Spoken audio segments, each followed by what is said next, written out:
경제를 생생하고 상생하게 만드는 분들을 모시는 생생초대석. 저희가 이 코너 화요일에 했었는데요. 앞으로는 금요일에 진행됩니다.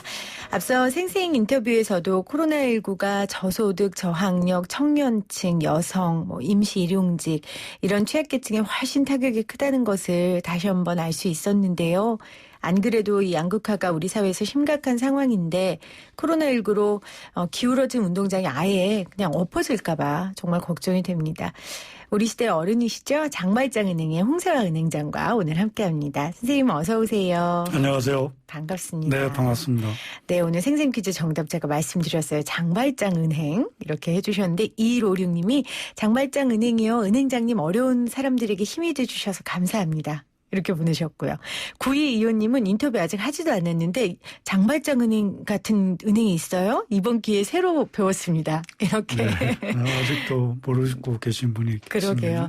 사실 근데 모르는 분이 많은 세상이 좋은 세상이니까요. 네, 그렇죠, 그렇죠. 선생님. 네. 자, 우리 사회가 너무 혼란스럽고 또 그 가운데서 약자들이 고통받고 있을 때 저는 꼭 선생님을 모시고 싶다는 생각이 들어요. 그래서 선생님을 생각하면 좋은 일은 별로 선생님 생각이 안 나고요. 그렇군요. 네. 아마 선생님이 평생 기득권자로 강자로 살지 않았기 때문이 아닌가 싶은데 제 말이 맞습니까? 글쎄요. 제가 능력이 없어서 능력이 딸려서 그렇죠. 타이적 아웃사이더셨어요? 예, 그렇죠. 선생님 진짜 기득권자로 한 번도 사신 적 없으세요? 그런 편이네요. 그러고 보니까. 근데 어쨌든 남자라는 것도 한국 사회에서 기득권이라고 할 수도 있죠. 네. 근데 은행장이시잖아요. 네. 사실 은행장 기득권자 맞는데. 그렇죠. 근데 아무것도 없는 은행장이에요.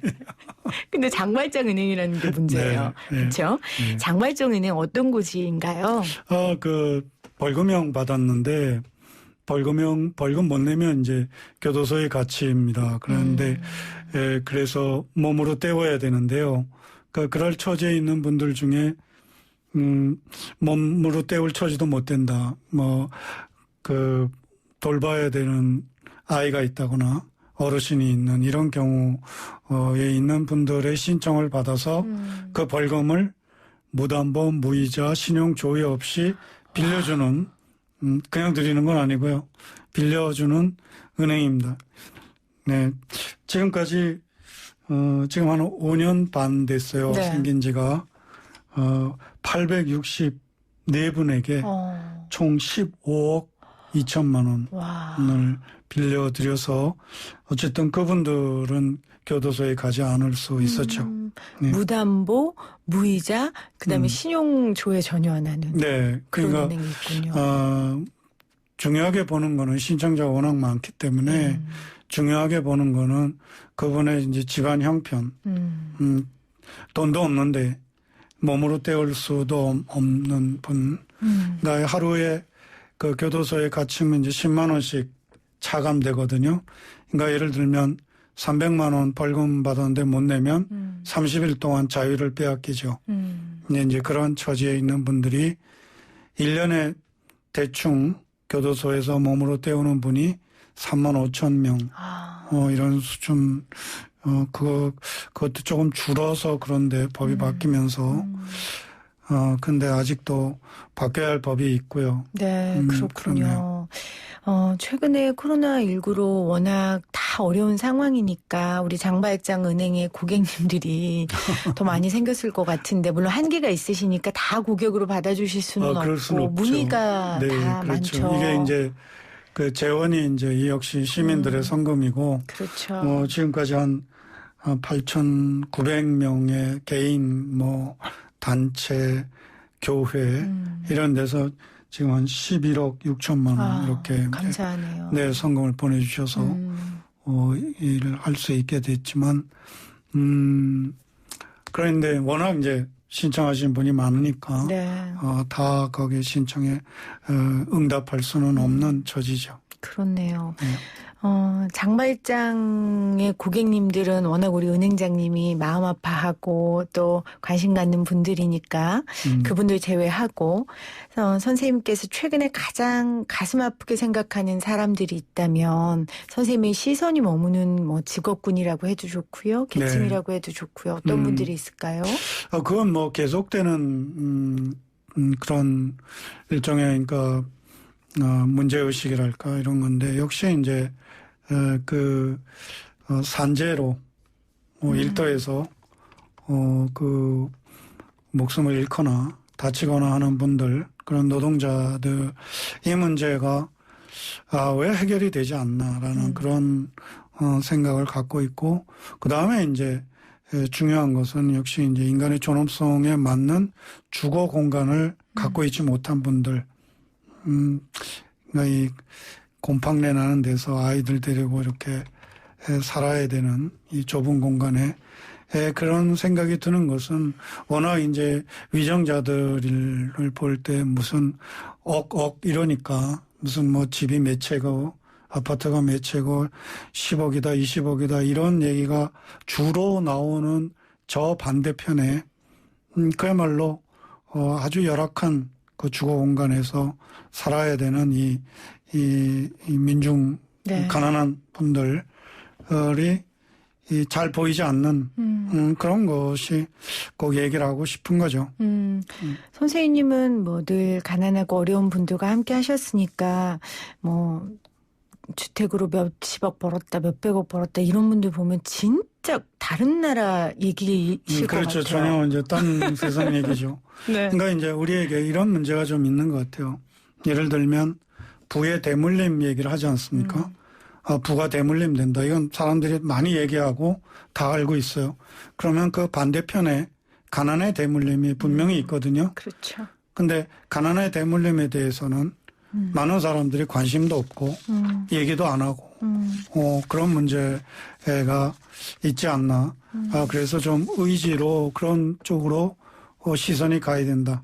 그러니까 이런 미디어도 YTN 미디어도 마찬가지 신문이든 방송이든 워낙 이제 사람들의 관심은 그게 부러움이든 아니면 시기든 부의 대물림 쪽으로만 가 있게 돼 있어요. 네.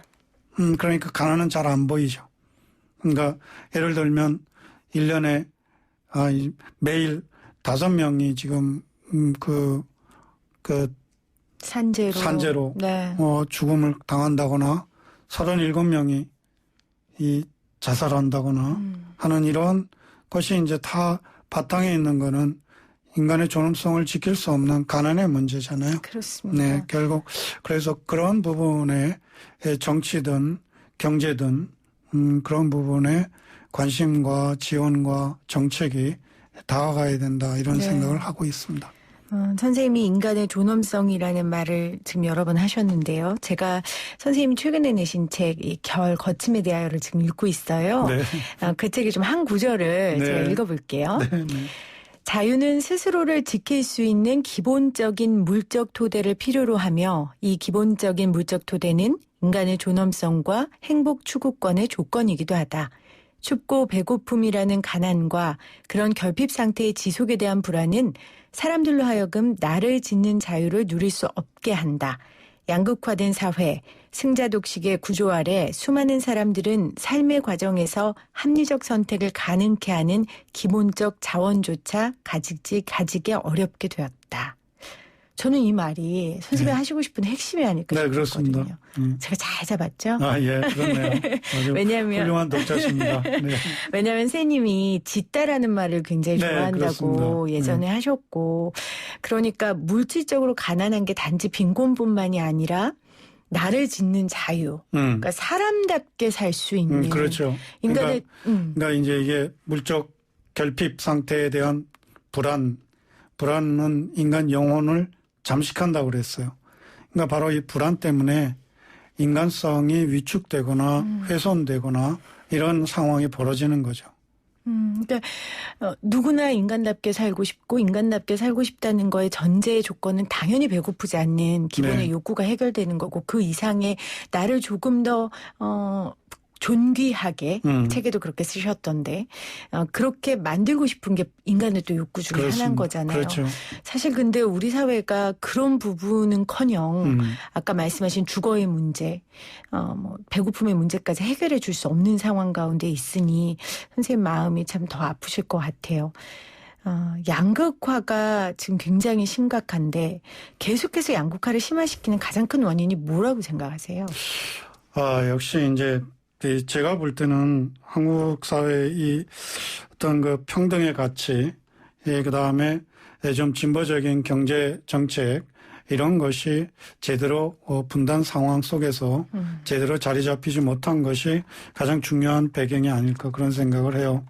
그러니까 이 결국 불평등의 문제를 어떻게 그런 조건 지어진 것 이것을 어떻게 줄일 수 있겠는가라는 것이죠. 이제 이를테면 이런 얘기를 하고 싶은 거죠. 돔 헬더 카마라 대주교가 그 브라질에서 활동하신 분인데 이분이 이런 말을 했어요. 내가 가난한 사람을 돕자고 했더니 나를 사람들이 성자라고 불렀는데 이 가난이라는 게 구조적이더라. 그래서 이 가난을 낳는 구조를 없애야 된다고 문제 제기하니까 사람들이 나를 빨갱이라고 하더라. 그 어디서 많이 본 시츄에이션인데요, 네, 선생님. 그렇죠. 네.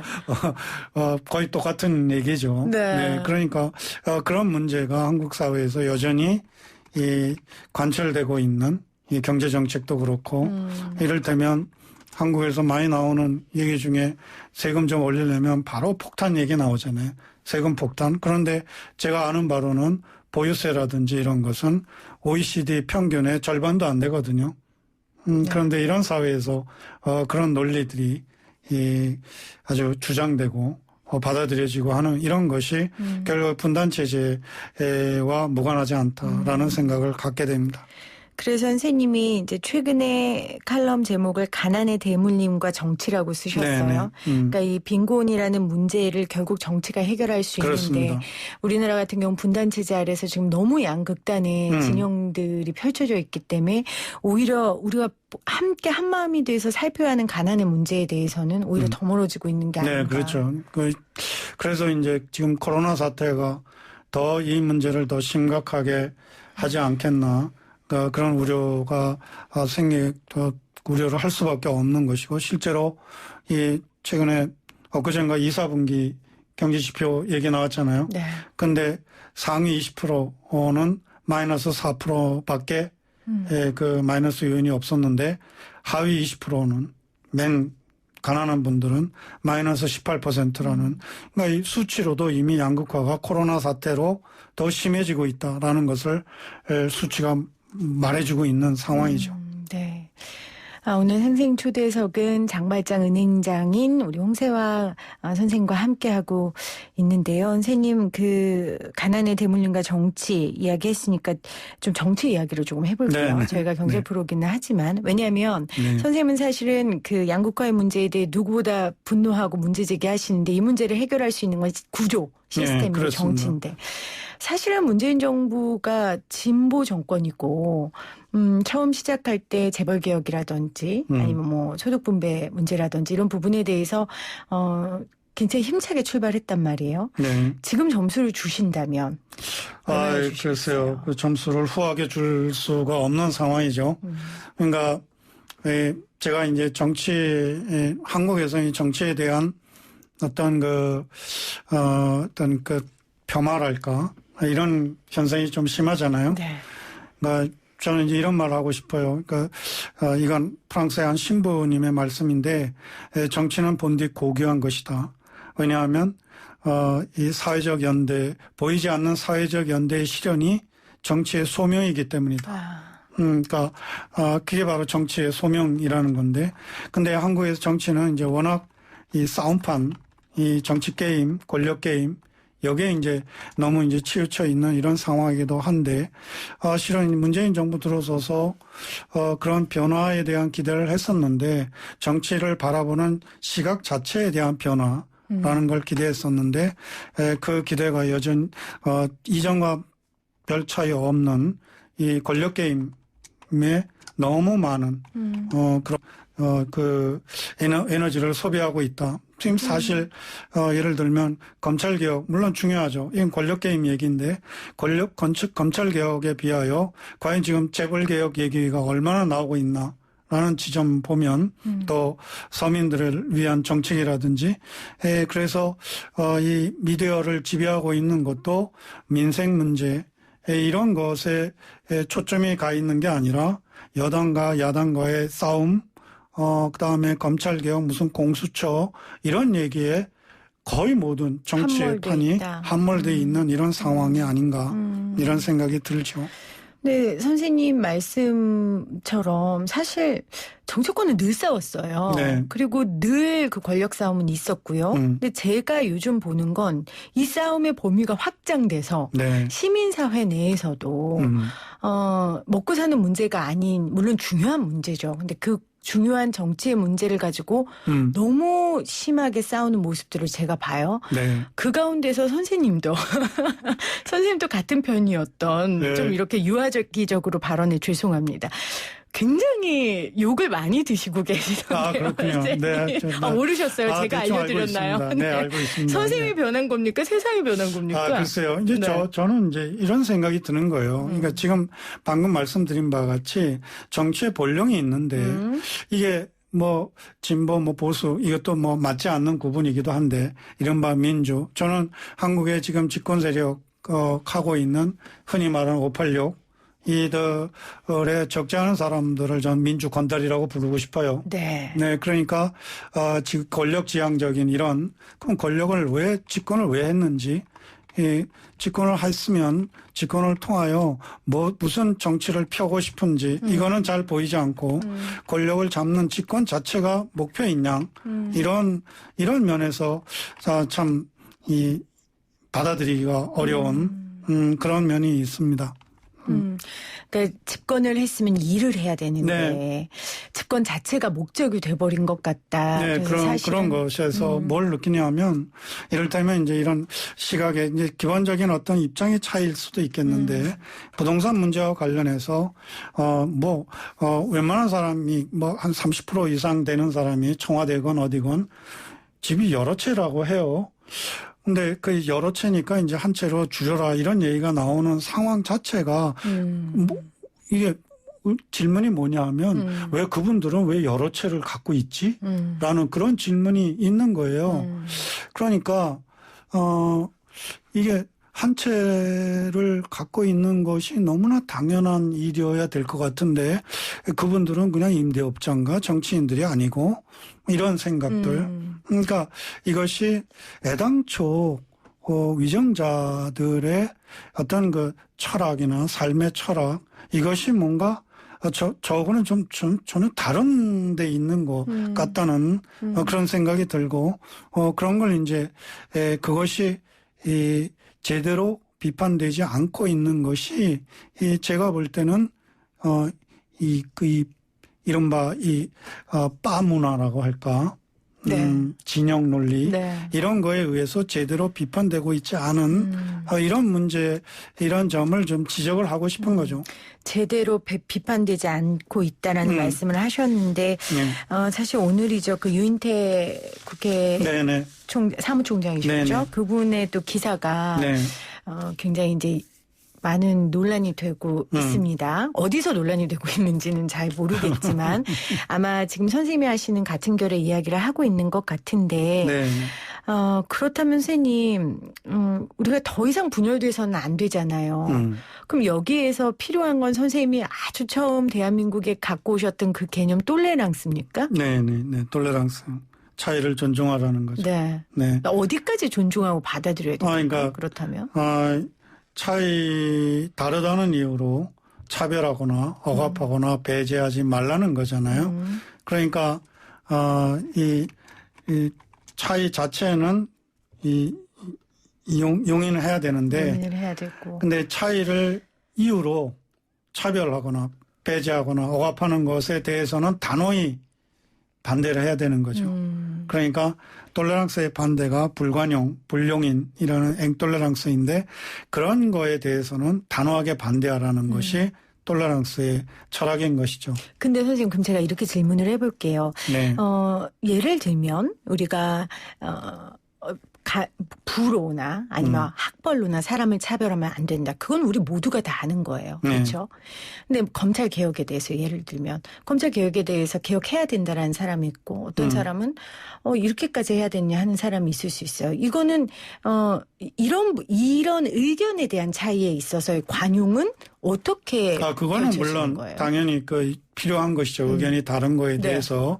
근데 한국에서의 문제는 이것이 이제 의견이 다른 사람에 대한 다르기 때문에 그것에 대해서 서로 그 견해가 다르구나라고 그걸 받아들이는 게 아니라 다른 사람, 이게 이제 한국 현대사회에서 어떻게 일종의 습속화됐다고 저는 생각을 하는데 나와 의견이 다르면 제압해야 돼요.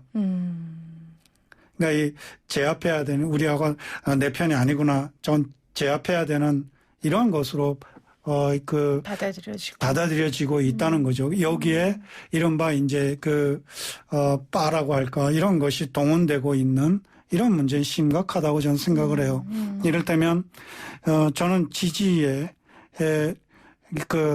너무나 당연한 형태는 비판적 지지라고 봅니다. 네. 이건 시민의 모습인 거죠. 근데 그러니까 시민의 사전에는 맹목적 지지라는 건 없어요. 근데 지금 상황은, 너무나 많이 이 맹목적 지지가, 이 제압이라는 문제와, 넌 내 적이구나, 이런 것으로 동원되고 있는 이런 상황이 아닌가. 그래서 시민성이 확보된 게 아니라, 제가 오늘 트윗에도 그런 말을 썼는데, 시민성이 확보된 게 아니고 고객이 된 시민들의 모습이다. 그러니까 저는 빠를 그렇게 규정합니다. 그렇군요. 그러니까 민주주의 사회에서 시민의 역할은 비판적 지지다. 네, 지지의 유일한 형태예요. 맹목적 지지는 시민 의식에 전혀 없는 부분이다. 네, 그거 시민성하고는 관계가 없는 거죠. 네, 선생님 책 제목이 거침에 대하여인데 오늘 굉장히 거침없이 말씀하시죠. 예, 그렇습니다. 한국 사회가 워낙 거칠기 때문에. 선생님까지 거칠어 주시면 안 되죠. 아니, 근데 그렇지는 않죠. 저야 거칠지 않도록 하기 위해서. 나를 지어가는 과정이신 거죠. 네, 그렇습니다. 네. 그냥 그렇다고 이제 무슨 압박이나 이런 거 있다고 해서 그걸 침묵하고 하면 안 되죠. 맞습니다. 그러니까 저기잖아요. 누구입니까? 18세기 영국의 보수주의자인데 에드먼 버크의 말처럼 이 착한 사람의 침묵이 악을 키운다고 그랬어요.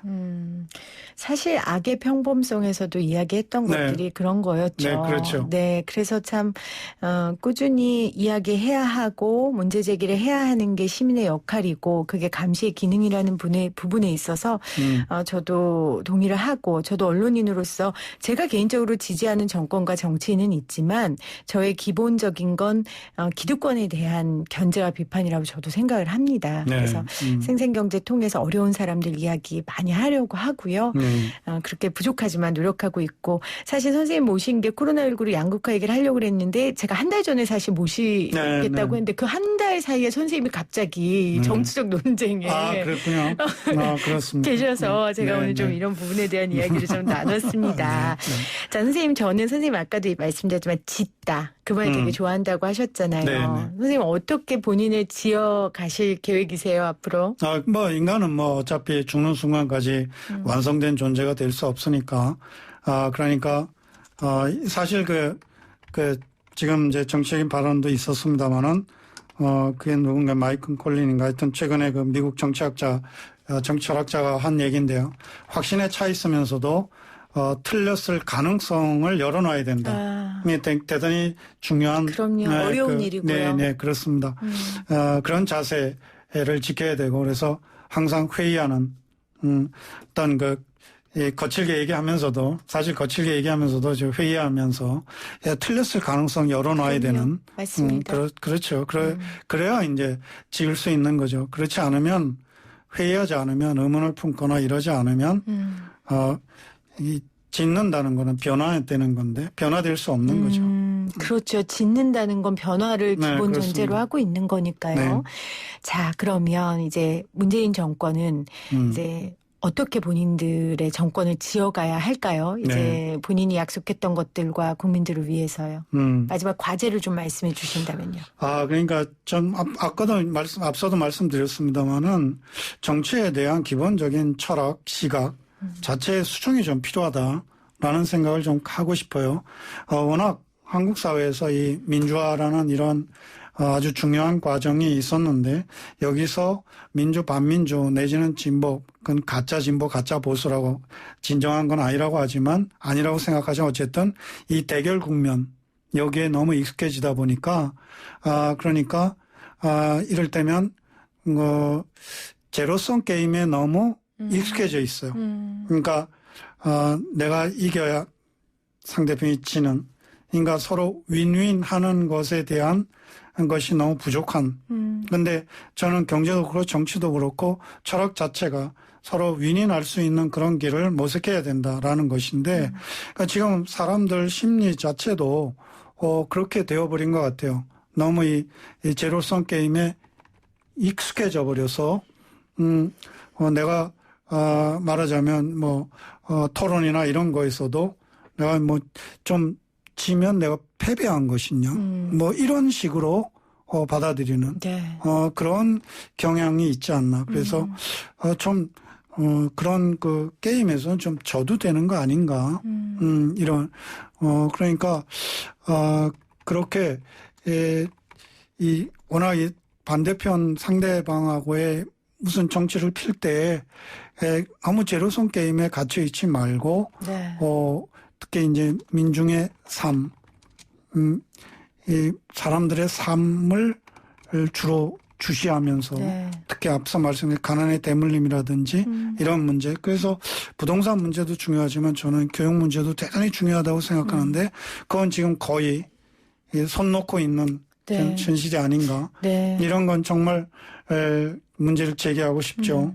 사실 또 코로나19라는 상황도 있었고요, 선생님. 그러다 보니까 아이들이 학교를 못 가고 있는 네, 그렇죠. 상황 속에 있어서요. 그러니까 선생님 말씀은 권력과 지지율에 얽매이지 말고 정책의 방향을 가지고 약자들에게 처음 문재인 정부가 가지고 왔던 사람이 먼저다라는 거기에 좀 집중해달라. 사실 처음 저기 나왔을 때 취임사. 네. 취임사를 우리 모두 한번 다시 읽는 것도 의미가 있을 것 같습니다. 알겠습니다. 지금 0432님 장발정은행 하면서 마스크 없이 친구와 아무 때나 카페에서 시원한 수다 떨고 싶어요. 조금만 기다립시다. 힘내세요 하셨고요. 2156님은 은행장님 어려운 분들에게 힘이 돼주셔서 감사합니다. 8824님은 태어날 때부터 인생길이 정해지는 세상 같지만 장발장 은행장님의 뜻이 횃불이 되리라고 봅니다. 굶어보지 않고는 배고픔이 뭔지 절대 모릅니다. 이렇게 보내주셨고 어떤 분은 속이 풀립니다. 동감합니다 하시는 분도 있고 어떤 분은 또 선생님 욕 보내신 분도 계세요. 네, 알겠습니다. 알겠습니다. 자, 오늘 엉사야 선생님과 2020년 코로나 이후 우리가 코로나 이후 아니죠. 코로나의 시대에 우리가 어떤 삶을 살고 있는지 이야기 나눴습니다. 선생님 건강하시고요. 네, 고맙습니다. 또 모시겠습니다. 건강하세요. 감사합니다. 일주일 동안 함께해 주신 여러분 고맙습니다. 저는 월요일 3시 10분에 다시 올게요.